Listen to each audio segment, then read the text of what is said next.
ಮಾನ್ಯ ಆಟೋ ಸಾಹೇಬರಿಗೆ ಇವತ್ತು ಮಣ್ಣಿನ ಕರ್ನಾಟಕ ರಕ್ಷಣಾ ವೇದಿಕೆ ಇವತ್ತು ಮನೆ ಕೊಟ್ಟಿದ್ವಿ. ಮನೆ ಕೊಟ್ಟಂಥ ಉದ್ದೇಶ ಏನಪ್ಪ ಅಂತಂದ್ರೆ LED ಬಲ್ಬ್ಗಳ ಅಳವಡಿಕೆ ನಿಷೇಧ ಮಾಡಬೇಕು. ನಂತರ ಈ ಕಚೇರಿಯಲ್ಲಿ ಏಜೆಂಟ್ರ ಹಾವಳಿ ಭಾಳ ಆಗಿದೆ.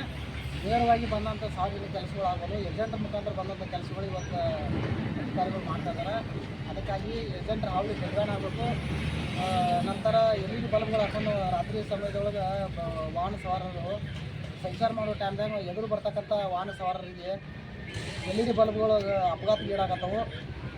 ಅದಕ್ಕೆ ಹಾಗಾಗಿ ಮಾನ್ಯ ಆಟೋ ಸಾಹೇಬರು ಎರಡೂ ಪ್ರಕರಣವನ್ನು ಬಗೆಹರಿಸಿಕೊಳ್ಬೇಕಂತೇಳಿ ನಮ್ಮ ಕರ್ನಾಟಕ ರಕ್ಷಣಾ